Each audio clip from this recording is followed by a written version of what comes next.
Olá, bom dia. Você que começa agora a ouvir a nossa ministração. Deus abençoe você, a sua vida, a sua casa. Que a luz do Senhor, que é a sua palavra, possa resplandecer sobre você, sua casa, sua família, em nome de Jesus. Eu vou estar ministrando a palavra. Ignorar a palavra de Deus é ignorar o Deus da palavra. Ignorar a palavra de Deus é ignorar o Deus da palavra.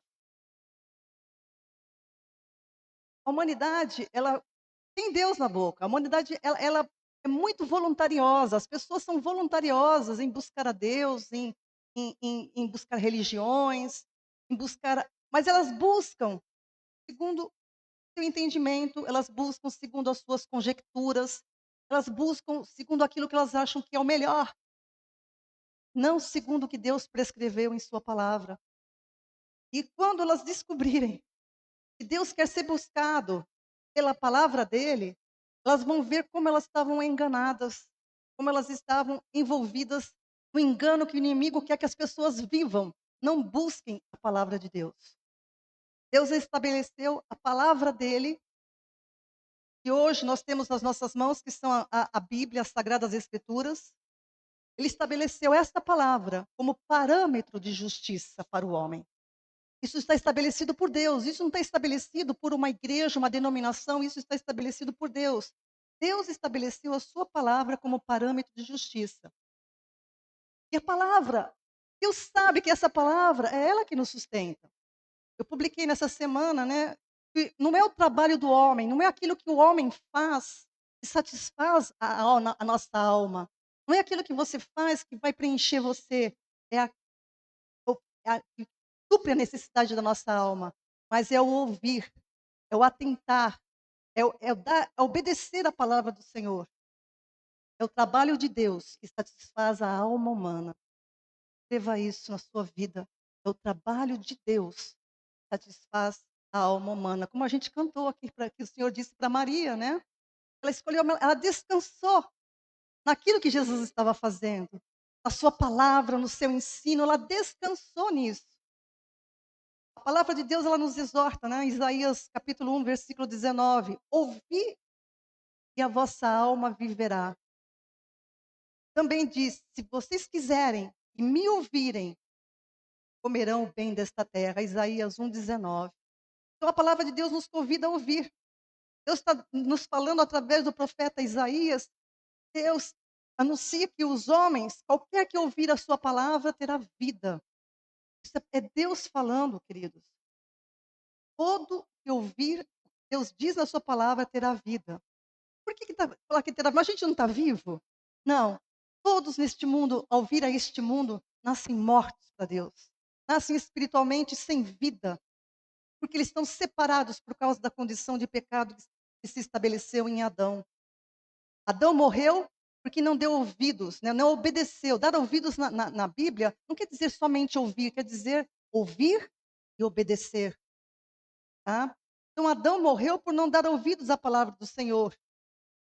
Ele não deu ouvidos à palavra do Senhor, pior, acatou as palavras do pai da mentira, ele caiu no engano de Satanás.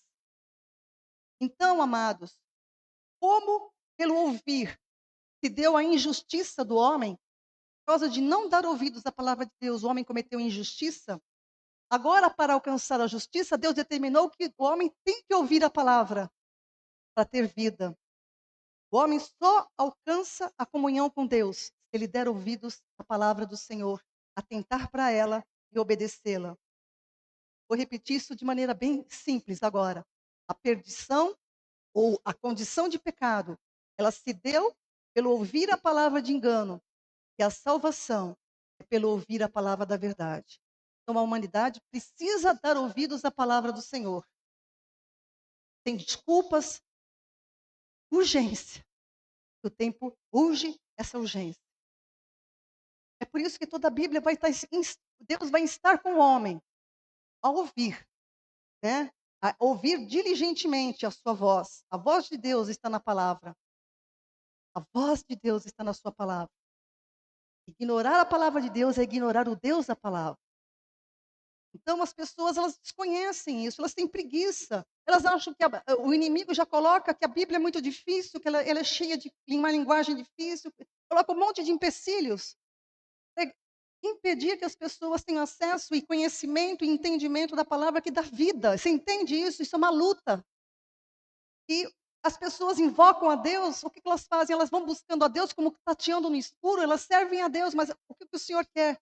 E se a pessoa servir a Deus, invocar a Deus sem o conhecimento da palavra, essa busca é inócua, essa busca é citar o nome de Deus em vão, porque Deus quer ser buscado segundo o conhecimento que Ele nos deu através das Escrituras Sagradas, ou seja, a Bíblia.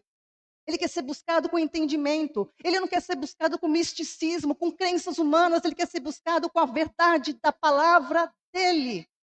E você tem que ter acesso a essa palavra. Você tem que ter uma Bíblia. Você tem que buscar. Você tem que buscar mestres segundo o coração de Deus. E se você buscar, você vai encontrar, porque a palavra de Deus não mente. Você precisa invocar o Senhor segundo a sua palavra. É por isso que a palavra de Deus diz que muitos têm o nome de Deus na boca, mas não tem a sua palavra no coração, isso para Deus é nada.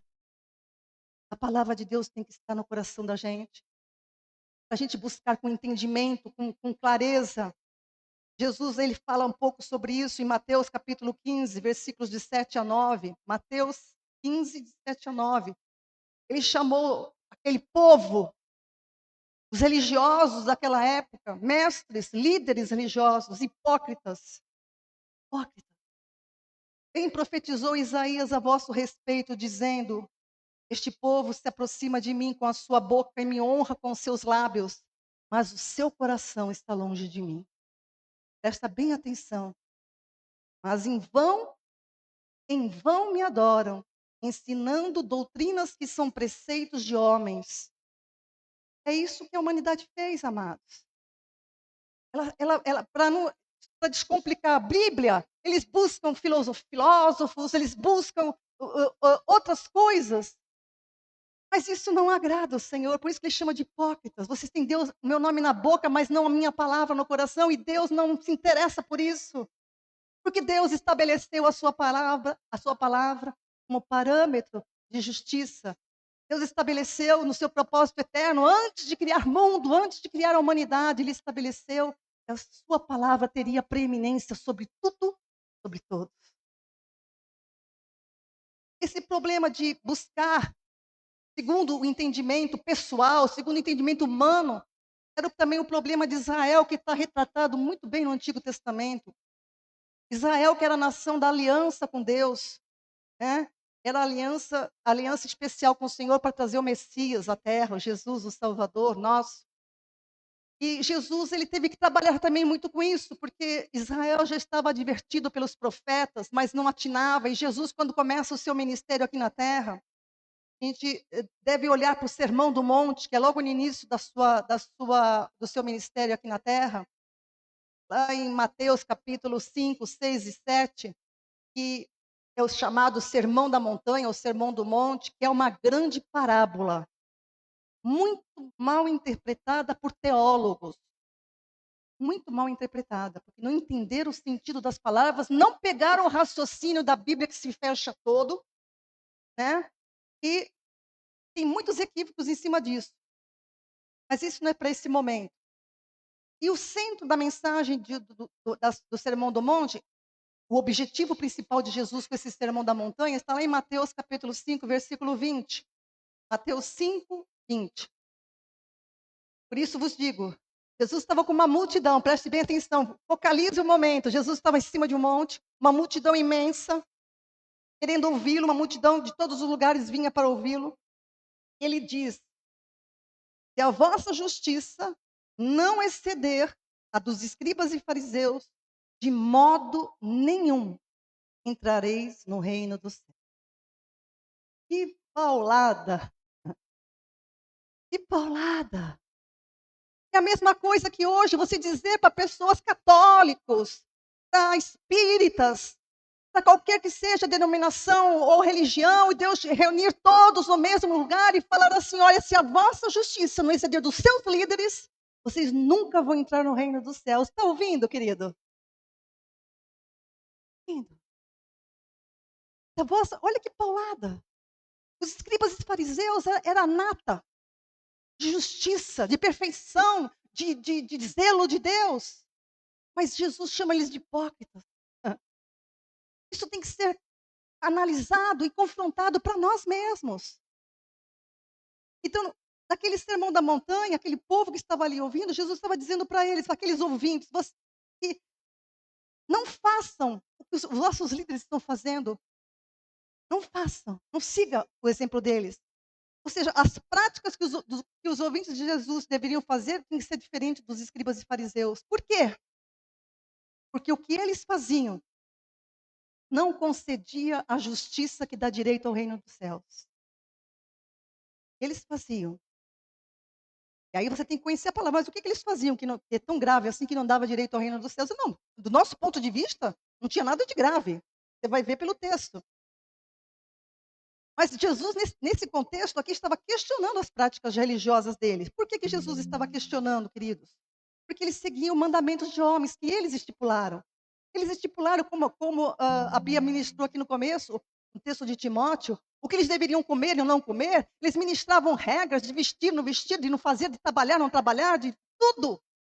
Tudo coisas humanas. E Deus não falou nada disso, Deus não pediu nada disso, Deus não pediu nem sequer os sacrifícios. Eles faziam. Apenas Deus regulamentou aquilo que eles queriam fazer. Então, amados, eles se orgulhavam do que eles faziam. Eles se orgulhavam de ter a lei que foi dada para Moisés, mas eles não entenderam o espírito da lei. Eles se enalteciam em dizimar, em ofertar, em dar esmola para os pobres, em orar publicamente. Mas tudo isso, como Jesus diz nesse texto, se você olhar o texto de Mateus, Jesus está censurando porque eles faziam isso para se enaltecer, para aparecer diante dos homens como justos. Para aparecer diante dos homens como justos. No entanto, Jesus não os poupou, né. Jesus chamava eles de sepulcros caiados, né, limpos por fora, mas imundos por dentro. Lá esse texto está em Mateus 23, 27. Então, o que a gente tem que tirar disso? Não é o que a gente faz, não é o que você faz, não é o seu trabalho que te sustenta diante de Deus. Não é isso que importa, o que você faz diante de Deus.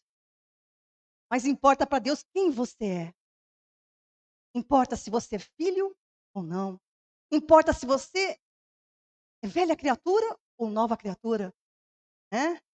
Não é o que fazemos que nos justifica diante de Deus, mas sim o que Deus fez por nós, através da obra consumada por Cristo Jesus, nosso Senhor. Amém? É o que Cristo fez por nós. Então não é o que você faz, você precisa colocar isso na sua cabeça. As pessoas acham que por muito orar, e por muito, né, fazer sacrifícios e jejuns, essas pessoas vão conquistar pontos diante de Deus. Não é isso. Isso é um engano, é um dolo. Eu busco a Deus porque Ele me salvou em Cristo Jesus. Eu tenho paz no meu coração e sirvo a Deus porque eu entendi com alegria que eu sou liberta de uma condição. Isso me trouxe a paz, que excede todo o entendimento. Ele me livrou de uma condenação eterna. Então, diante de Deus, o que importa é a natureza da pessoa. Os judeus não entendiam isso e muitos da humanidade ainda não continuam entendendo. É uma questão de natureza. Quer o homem creia nisso ou não, isso é a palavra do Senhor. Em Adão, nós recebemos a natureza destituída da glória de Deus, que é igual à condição de pecado. Em Adão, toda a humanidade, porque Adão era uma semente. Em Adão, por causa da sua ofensa a Deus, de não dar ouvidos à palavra, preste atenção, porque isso tem uma lógica na Bíblia. Por não dar ouvidos à palavra, ele desencadeou a morte e a separação de Deus, que é a condição de pecado. E somente através da obra de Cristo, na cruz do Calvário, da cruz, da sua morte e ressurreição, é que a nossa natureza, desse que veio de Adão, herdada de Adão, que é chamada natureza adâmica, essa natureza é desfeita. Como é que ela é desfeita? Que nós somos identificados na morte de Cristo. Olha que obra tremenda e maravilhosa, que excede todo o nosso entendimento, que é loucura! Por isso Cristo morreu, para que nós pudéssemos morrer com Ele, através da fé, e nascermos uma nova criação, através da ressurreição em Cristo Jesus. Uma nova criação diante de Deus, participante da sua natureza, né? É o novo nascimento que Jesus falou para Nicodemos, um líder judeu do Sinédrio, né. Nicodemos era um homem que buscava fundidamente Deus, Jesus, e Jesus disse para ele lá em João capítulo 3, versículo 5. Na verdade, aliás, você deve ler todo o João 3, né. Leiam João 3, é um livro que deve ser lido, meditado e buscado com o Espírito Santo de Deus, essa nova geração de Deus em Cristo. Jesus diz para Nicodemos: na verdade te digo, que aquele que não nascer da água e do Espírito, não pode entrar no reino de Deus". Então, meu amado, a primeira coisa, eu tenho 2 coisas, porque essas palavras que eu estou dando para a igreja, elas vão desencadear um assunto que eu quero, que é o reino de Deus e o novo céus e a nova terra. Então, presta bem atenção, quando Jesus disse: na verdade, aquele que não nascer da água e do Espírito", é a palavra água, é o termo água na Bíblia, em referência à palavra de Deus que nos limpa e nos purifica. O Espírito é o poder de Deus, por isso que o evangelho é o poder de Deus para salvar todo aquele que crê. Mas Jesus disse: "Não entrar aquele que não nascer da água e do Espírito não pode entrar no reino de Deus". Então a nossa vida não se resume a essa existência.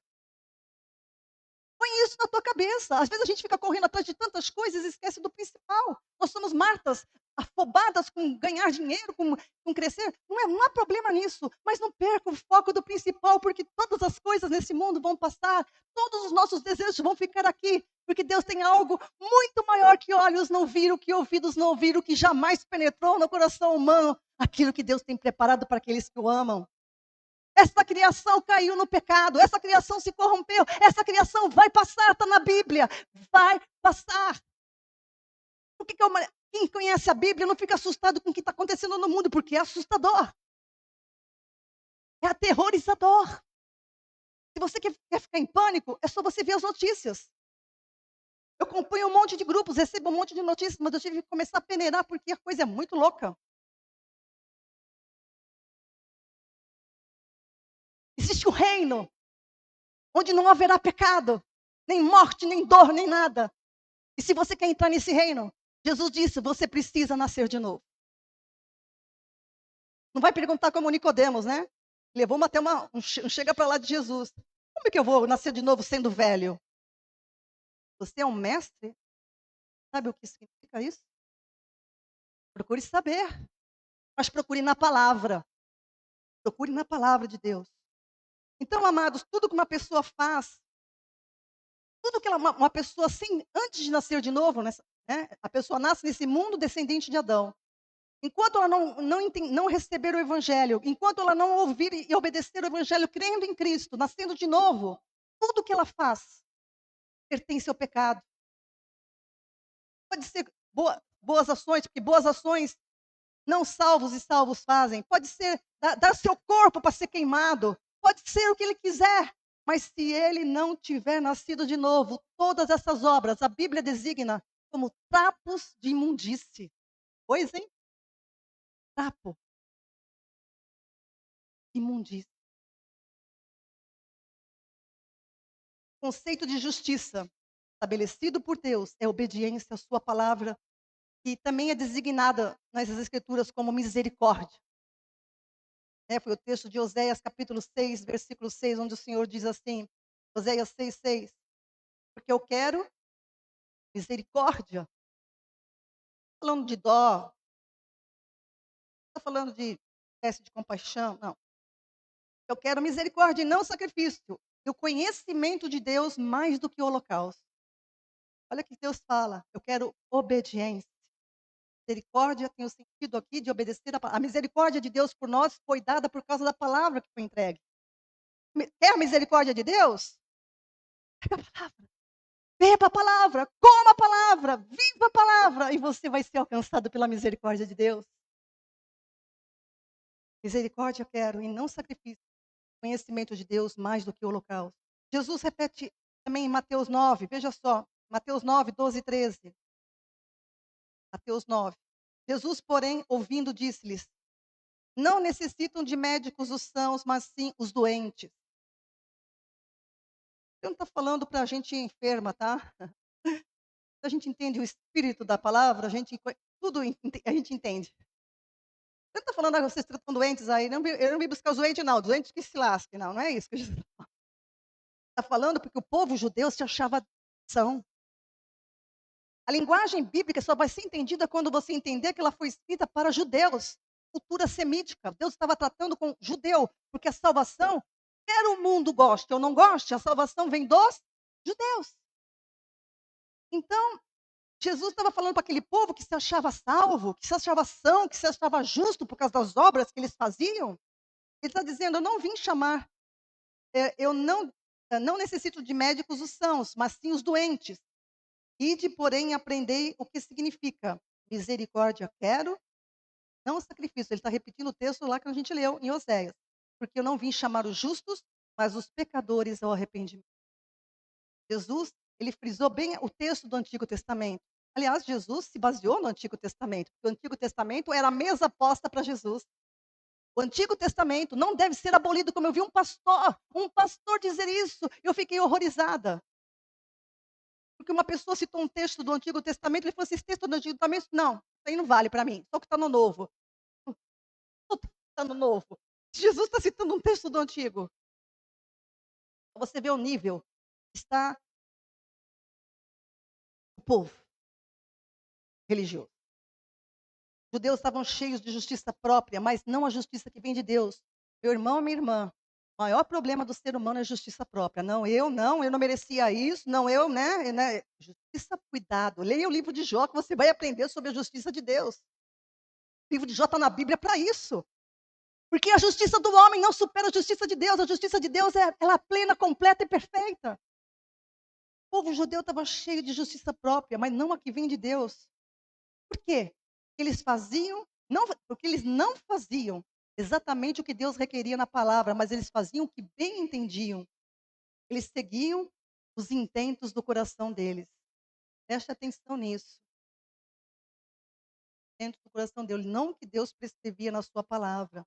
E assim são muitos religiosos, muitas religiões no mundo, desde que o mundo é mundo, né? É verdade. São doutrinas de homens e não estritamente, não, vou repetir, estritamente, a palavra de Deus. Tem muita religião que cita a palavra de Deus, mas misturou com filosofia, misturou com outras coisas místicas, ontologia, coisas que não tem nada a ver com a palavra. Portanto, veneno. Toda mistura é veneno, tá? Então, as pessoas interpretam a palavra a bel prazer. Elas buscam Deus, mas não segundo o que Ele ordena na palavra. E é preciso, amados, ter consciência. Eu, você e você que ouve, é preciso ter consciência de que é Deus que exige, Deus exige de nós segundo a sua palavra. Preciso ter consciência do que Deus exige de nós segundo a sua palavra, não segundo o que eu penso, o que eu deduzi, não. Salmo 51, 6.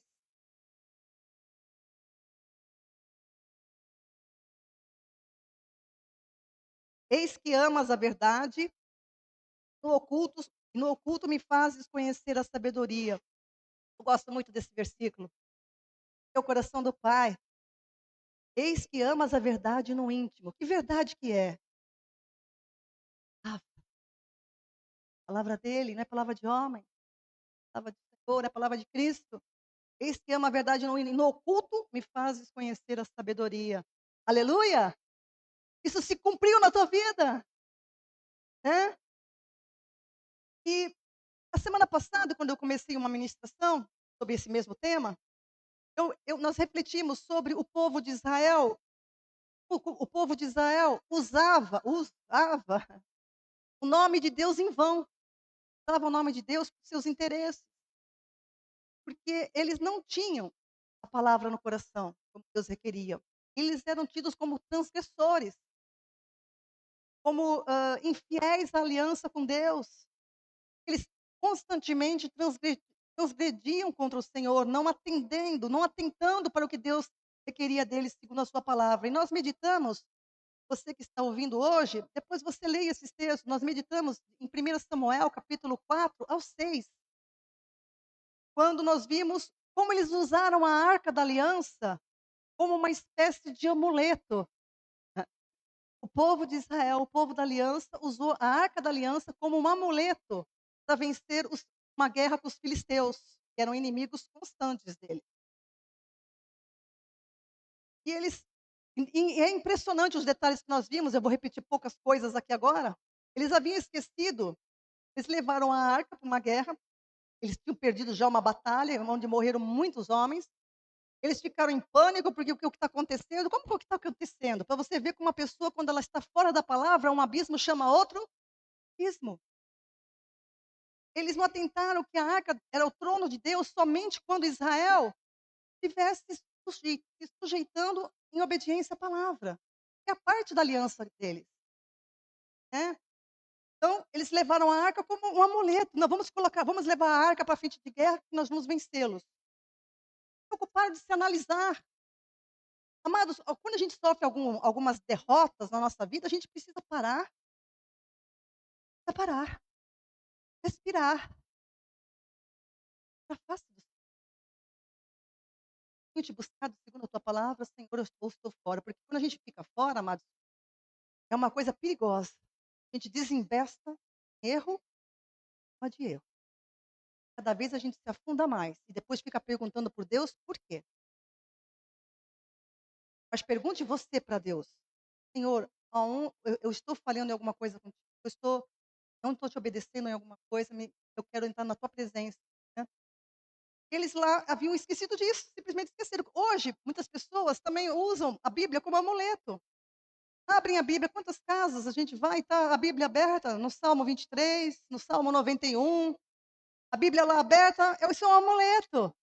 Porque se o Salmo 23 e o Salmo 91 não forem entendidos segundo o que Deus está falando nas Escrituras, isso daqui é um amuleto. Não vai ter valor nenhum, não vai espantar espírito maligno nenhum, não vai espantar nada. Muito pelo contrário, vai atrair mais engano para a sua vida. Israel estava nesse nível, gente, ao ponto que chegou um povo da aliança. Eles levaram a arca, a gente viu todo o contexto, lá eles foram duramente derrotados, morreu até o filho, que a gente já viu a semana passada essa história, né? Filhos do profeta Eli, o Eli também acaba morrendo quando sabe. Pior que tudo, a arca da aliança foi levada pelos filisteus para a terra deles. Esse era o pior desastre que poderia ter acontecido. Nunca, nunca a arca do Senhor, que era o símbolo da presença de Deus, do reino de Deus com o povo de Israel, tinha sido tomada por um povo inimigo, estivesse nas mãos do inimigo. A gente viu toda a história, né, a gente não vou repetir, só vou passar uma pincelada rápida por cima. A gente viu que os filisteus se gabaram, colocaram a arca na frente de Dagon. O que Deus fez com Dagon? Jogou ele no chão, né, prostrou ele na frente da arca. E sobre o povo filisteu surgiram pragas, tumores, né, e eles ficaram apavorados. A arca estava numa cidade, eles falaram assim: "Não, deve ser coincidência, vamos mandar a arca para outro lugar". Aí foi para outra cidade, lá também repetiram as mesmas pragas, gente morrendo, tumores fazendo as pessoas sofrerem. E aí mandaram para uma terceira cidade, e a terceira cidade falou assim: "Não, não, aqui não. Manda, devolve essa arca para Israel". E a gente viu os detalhes disso, né. Mas você vê como o povo não teme a Deus, não conhece a Deus, eles fizeram um esquema, a gente estudou e foi muito interessante. Quem tinha percebido o que eu falei na semana passada? As vacas. Eles montam um carro, colocam, né, a arca em cima desse carro, põem 2 vacas, tinham acabado de ter crias, vacas que nunca tinham transportado nada. Isso é interessante você observar. Vacas que nunca tinham transportado nada, um carro novo, colocaram lá a arca, colocaram as oferendas que os sacerdotes deles lá, os orientaram a oferecer ofertas pelos tumores para que eles fossem curados, colocaram lá as coisas em cima do carro e soltaram as vacas, porque eles queriam o quê? Eles estavam, na verdade, provando Deus. Ora, uma vaca que separou as crias dele, a vaca estava cheia de leite, colocaram os bezerrinhos para lá. Eles esperavam o quê? Que ela ou empacasse, ou ela ia em direção aos aos bichinhos dela, né, para amamentá-los. Mas quando eles soltaram a arca, para o espanto deles, as vacas foram indo pelo caminho certinho, atravessaram a fronteira, chegaram no território de Israel. Isso é impressionante. Eu citei o texto de Isaías que eu quero repetir, porque esses detalhes são maravilhosos, não podem passar despercebidos de você, não podem, não podem. Você tem que atentar quando você lê a Bíblia. Você não pode ler a Bíblia para buscar algo para você. Busque em Deus, busca Deus que o demais é acrescentado. Busque entender da palavra. Você tem que casar os textos bíblicos como se fecha um grande quebra-cabeças. Mas que quando você descobre é um verdadeiro tesouro e ninguém mais rouba isso de você. Ninguém mais. Isaías capítulo 1, versículo 3. Deus diz através do profeta Isaías: o boi conhece o seu possuidor. O jumento, a manjedoura do seu dono, mas Israel não tem conhecimento, o meu povo não entende. Lambada, hein? E tinha tudo a ver com isso. Porque a natureza criada, os animais criados, obedecem ao Criador. Mas o homem, ao qual ele deu o seu ele deu de si mesmo, porque ele deu um espírito, para o homem ter entendimento e buscá-lo com entendimento, porque o animal não tem esse entendimento, assim, que o ser humano tem. O homem não busca, não tem conhecimento do seu Criador. Coisa mais absurda, que coisa mais tenebrosa. O boi conhece o seu dono. Deus deve falar, vai reto. Os bois foram. Os filisteus foram atrás porque não estavam acreditando. Chegou lá no terreno, em Israel, a gente viu isso, né? Tá, 1 Samuel capítulo 6. 6. E chegou lá no terreno, e era um terreno de levitas. Terreno de levitas. Levitas. Não. Levita é aquele que deveria conhecer o quê? Viram a arca, se alegraram, fizeram uma festa, desmontaram um carro, queimaram, fizeram uma fogueira, colocaram a arca em cima de uma pedra. Pegaram as vacas e queimaram as vacas em oferta ao Senhor, pecaram. Levitas. Pra você ver como eles estavam longe, mas longe da palavra. A oferta que foi designada no Antigo Testamento não era de animais fêmeos, era machos. Queimaram as vacas em sacrifício. E veio falar aquela festa, a arca voltou, tal.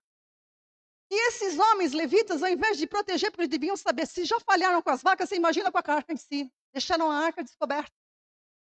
E os espertos queriam, curiosos, foram lá mexer na arca, levantaram a arca para ver o que tinha dentro. Morreu nesse dia 70 homens. Por causa daquilo que era uma festa, se tornou uma grande tristeza. Amados, quando a pessoa age sem conhecimento de Deus, ela pode estar alegre, com a alegria que ela tem do mundo, mas só dá em tristeza. É um princípio. Olha que coisa, hein? Aquilo que era motivo de alegria se tornou motivo de tristeza. E aí, para vocês verem como também o coração deles estava longe da palavra. Depois desse incidente, eles não queriam nem mais a arca ali. A arca foi levada para Kiriat Jearim, onde ela ficou na casa de um homem, um judeu, um israelita da tribo de Judá. Ele é da tribo de Judá, Abinadab. Ficou na casa dele durante 20 anos. Ficou quietinha lá. Vamos ver o texto, 1 Samuel capítulo 7, versículos 1 e 2. 1 Samuel 7. Aqui na minha própria Bíblia. 1 Samuel capítulo 7.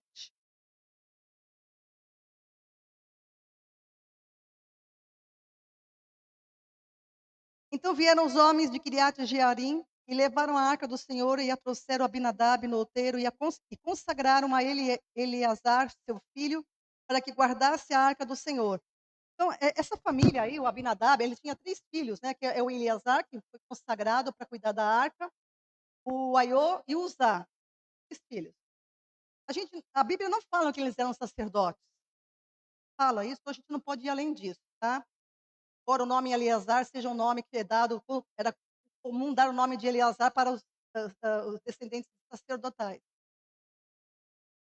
Então, diz aí que Eleazar cuidou da arca direitinho lá. Então a arca ficou quietinha. Versículo 2: E sucedeu que desde aquele dia a arca ficou em Kiriat Jearim, e tantos dias se passaram que até chegaram a 20 anos e lamentava toda a casa de Israel pelo Senhor. Então a arca ficou quietinha, não fez nada lá. Tá? Provavelmente cuidaram dela direitinho, com seriedade, né, com cuidado, ficou reservada, não teve nenhum problema, tá? Mas ficou ali 20 anos. Mas nesse período, era um período de profunda crise religiosa e moral em Israel. Por que eu estou falando isso? Porque para você ver os erros que os levitas cometeram já na outra cidade. Quando a pessoa está afastada da palavra, amados, só descamba para coisa ruim, é como está em Romanos capítulo 1, né? Quando a pessoa está fora da palavra, só descamba para o desvio completo de tudo, para crise moral, religiosa, tudo, né? E ali a arca ficou durante 20 anos. Agora você vai para 2 Samuel, 2 Samuel capítulo 6. Nós vamos ver agora com Davi, quando Davi assume o reinado de Israel após a morte de Saul.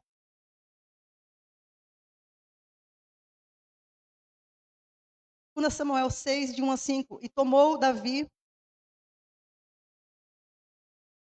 a juntar todos os escolhidos de Israel em número de 30.000 e levantou-se, partiu com todo o povo que tinha consigo para Baalim de Judá, para levarem dali a arca para cima, né, para Jerusalém, a arca de Deus, sobre o qual se invoca o nome do Senhor dos exércitos, que se assenta entre os querubins.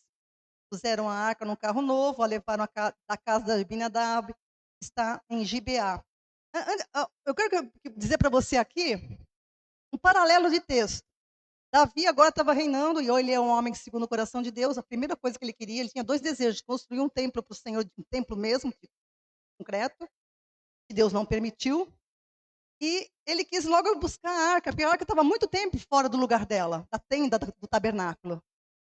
Ele se propôs.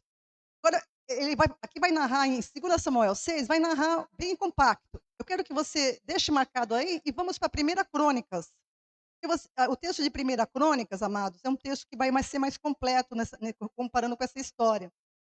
Ele consultou pessoas, ele consultou os líderes de Israel. Ele chamou, eu quero que você entenda o que eu estou dizendo para você. 1 Crônicas, veja lá, 1 Crônicas 15. Depois de ter feito casas para si mesmo na cidade de Davi, preparou um lugar para a arca de Deus e armou-lhe uma tenda. Então disse Davi: ninguém pode levar a arca. Oh, perdão, eu estou errado aqui, era antes. Desculpa, é 1 Coríntios 13. 1 Coríntios 13, aqui vai ser depois. Davi, perdão, gente, 1 Crônicas, capítulo 13. Davi consultou os capitães dos milhares, das centenas e dos príncipes. Então disse Davi a toda a congregação de Israel: se bem vos parece, se vem do Senhor nosso Deus, escute as palavras dele. A gente ora muitas vezes desse jeitinho. Presta bem atenção. Bem vos parece, se vem do Senhor nosso Deus, enviemos mensageiros a todos os nossos outros irmãos, todas as terras, os sacerdotes, os levitas, e aos sacerdotes e aos levitas com eles nas cidades, nos seus arredores, para que se reúnam conosco. Tornemos a trazer para nós a arca do nosso Deus, pois não a buscamos nos dias de Saul. Então ele consultou toda uma liderança das tribos. E vai acontecer. Vai acontecer. Para você ver como eles estavam com o coração em a palavra.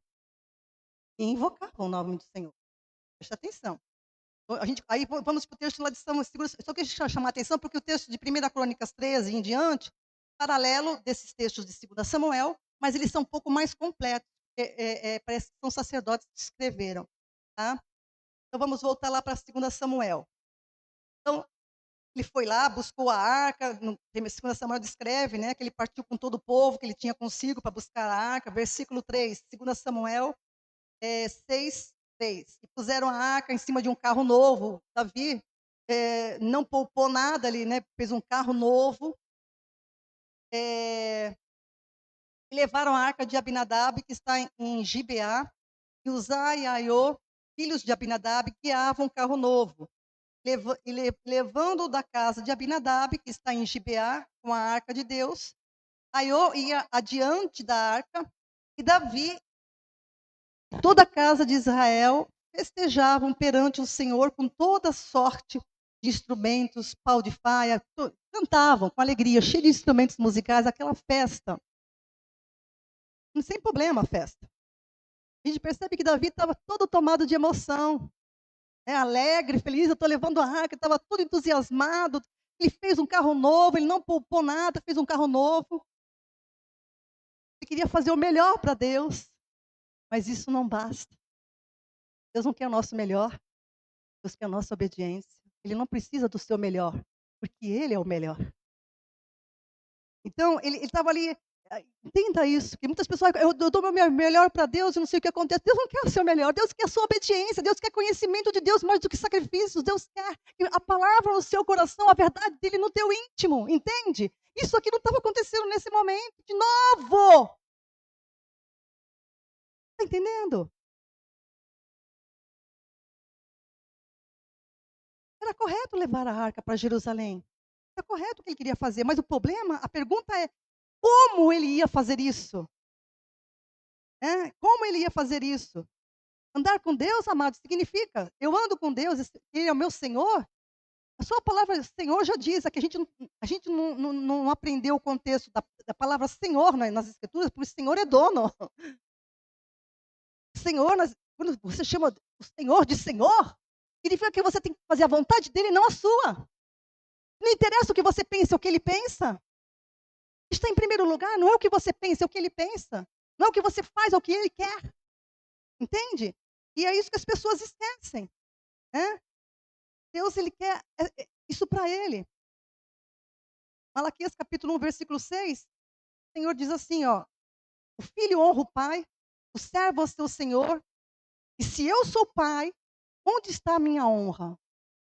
E se eu sou o Senhor, onde está o meu temor? Ou seja, a obediência a Ele, Ele é Senhor? Diz o Senhor dos exércitos, a vós, ó sacerdotes, desprezais o meu nome. Olha, e vós dizeis, que teremos desprezado o teu nome? Que cara de pau, né? Como o ser humano é cara de pau, gente. Como o ser humano é cara de pau. Davi estava nesse engano também agora, nesse momento. Ele mandou fazer um carro novo, festejava, estava na dele, com instrumentos, com alegria, só que eles não atentaram para o principal. O que a palavra dizia sobre isso? E ele tinha consultado, por isso que eu fiz questão de ler 1 Crônicas 13. Ele consultou os levitas sacerdotes das tribos para ver, né? Ninguém deu um pio. Ele fez um carro, ele seguiu tudo, ele fez as coisas do jeito que os filisteus pagãos fizeram.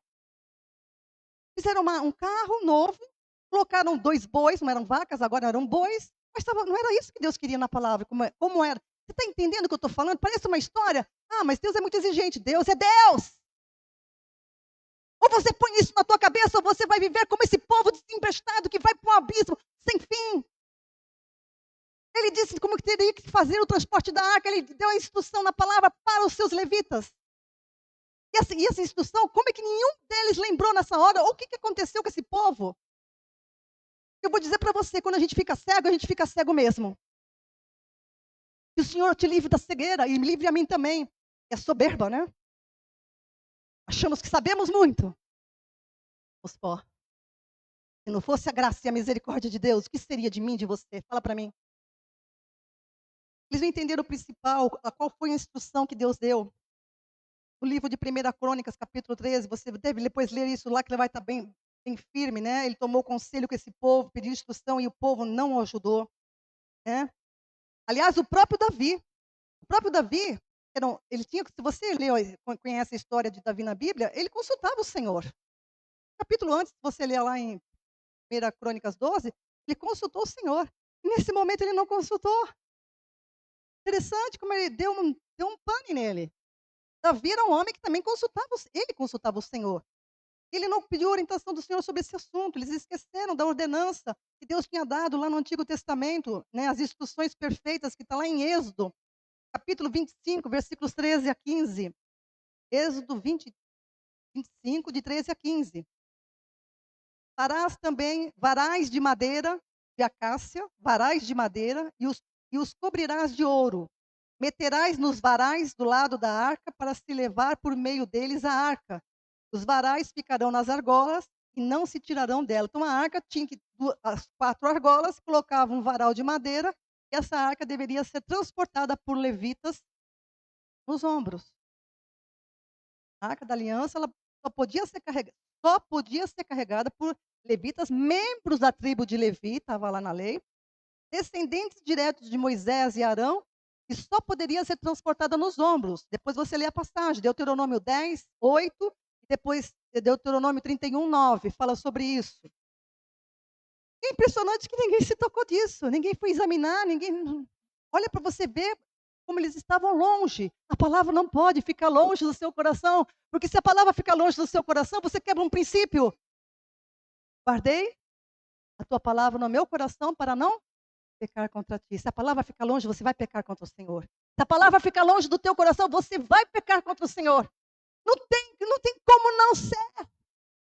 A minha experiência pastoral percebe isso a todas as horas, até com pessoas que se dizem evangélicas. Se a palavra estiver longe do coração seu, você peca contra o Senhor.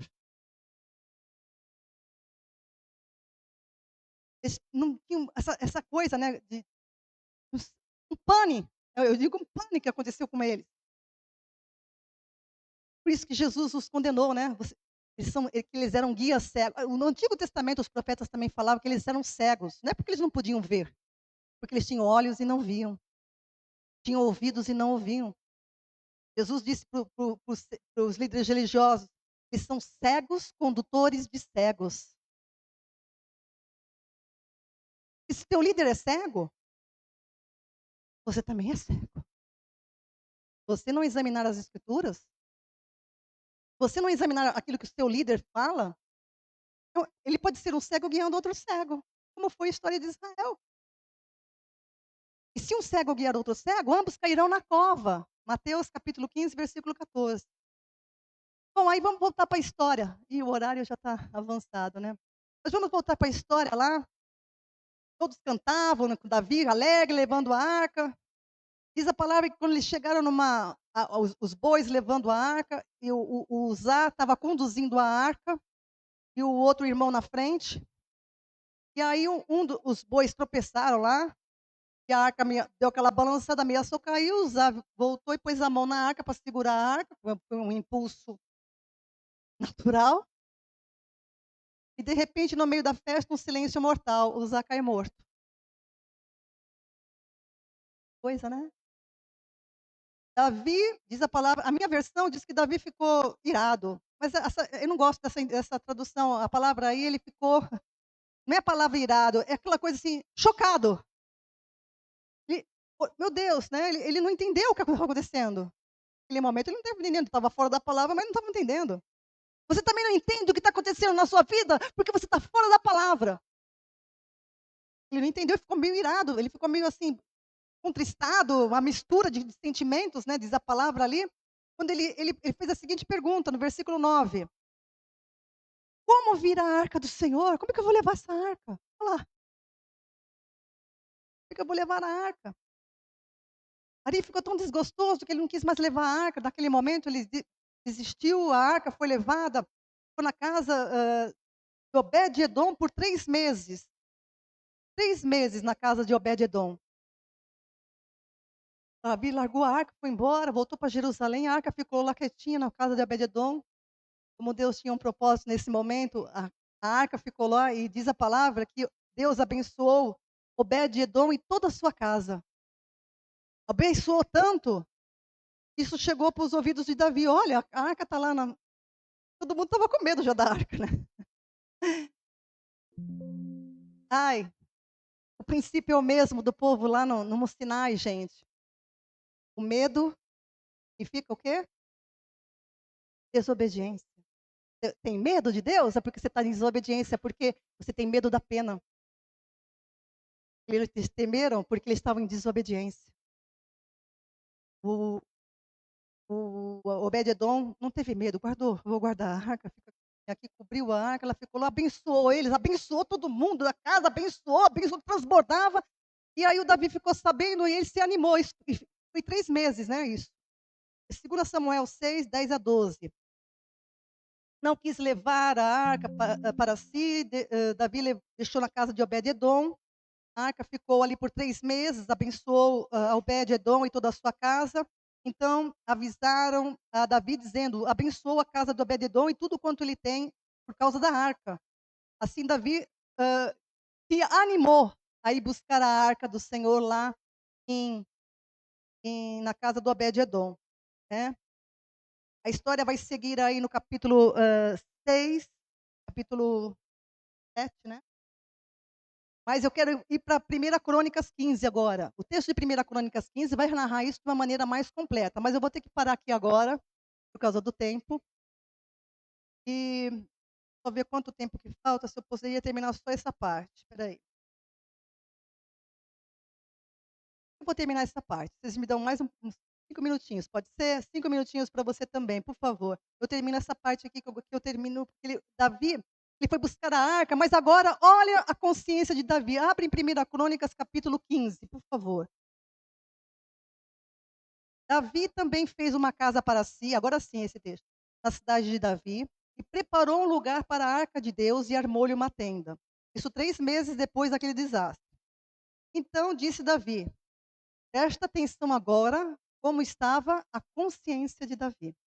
Ele não ficou com raiva, porque o servo de Deus é servo, é disciplinado, não é para levantar a cabeça. Por que o senhor fez isso? Para baixar a cabeça e falar: Senhor, eis-me aqui. Disciplina na hora não é motivo de alegria, mas aquele que se rende à disciplina é abençoado. Olha o coração de Davi como estava aqui agora. Ninguém pode levar a arca de Deus senão os levitas, porque o Senhor os escolheu para levar a arca de Deus e para os servir eternamente. Certamente ele mesmo foi procurar. Eu fiz de errado, meu Deus. Um homem morreu na festa. Olha, me arrepia, porque esse é o coração de um servo. Esse é o coração de uma pessoa temente a Deus. Ele errou, mas se levantou. A gente pode cair. É normal que a gente caia em algum momento da nossa vida, mas levanta humilhado, porque Deus vai te exaltar. Davi convocou todo, ah, ele escolheu para levar para o servir eternamente. Versículo 3. E Davi convocou todo Israel em Jerusalém para fazer subir a arca ao seu lugar que lhes tinha preparado. Aí pula os versículos, ele vai chamar, versículo 11, ele vai chamar sacerdotes, né? Olha, no versículo 11, sacerdotes. E no versículo 12, e disse-lhes: vós sois o chefe das famílias dos levitas, santificai, vós e vossos irmãos, para que façam subir a arca do Senhor, o Deus de Israel, para o lugar que eu tenho preparado. Versículo 13, grife isso, por favor. Visto que não a levastes da primeira vez, como o Senhor, ah, visto que não a levastes da primeira vez, o Senhor nosso Deus fez uma brecha em nós, porque não o buscamos segundo a sua ordenança. Olha só, ó, que interessante. Santificaram-se, pois, os sacerdotes, tal, tal, tal, foram para lá, né, e trouxeram a arca de Deus sobre os ombros, pelas varas, como Moisés tinha ordenado conforme a palavra do Senhor. Percebam agora como o coração dele já estava diferente. Ele ficou em paz, nem ele foi lá mais. Ele falou assim: quem é para transportar a arca são os levitas. Vocês se preparem, vão lá, peguem a arca do jeito que Deus mandou, porque a gente não fez isso. Deus abriu um rombo na gente. Eles foram lá e trouxeram a arca, são 16 quilômetros a distância dessa cidade para Jerusalém, 16 quilômetros. Os sacerdotes foram lá, pegaram a arca, colocaram em cima dos ombros. Não quer ter trabalho? Meu irmão, não quer ter trabalho, não? As coisas de Deus às vezes dão trabalhinho, mas elas são muito proveitosas, porque elas trazem uma bênção sem limites, uma graça infinita, uma paz que excede todo entendimento, uma alegria que circunstância humana não proporciona, porque a alegria humana é seguida de tristezas imensuráveis. Davi agora estava determinado a fazer as coisas do jeito de Deus, né? E a arca estava ali preparada, foi colocada dentro da arca, tudo direitinho do jeito que Deus queria, né? Ele obedeceu, aí sim fizeram uma festa, aí sim houve uma festa, ele deu comida para o povo, houve ali, você leia todo o contexto aí.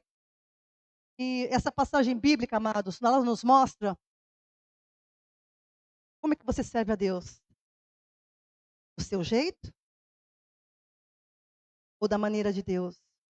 Nós somos voluntariosos para fazer a obra do Senhor do nosso jeito ou do jeito de Deus?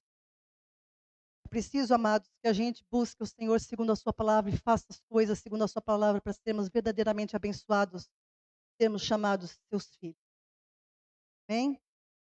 Amém? Eu termino a palavra por aqui. Para você que ouviu, abençoe. Leia os textos, releia os textos, que o Senhor possa trazer entendimento ao teu coração.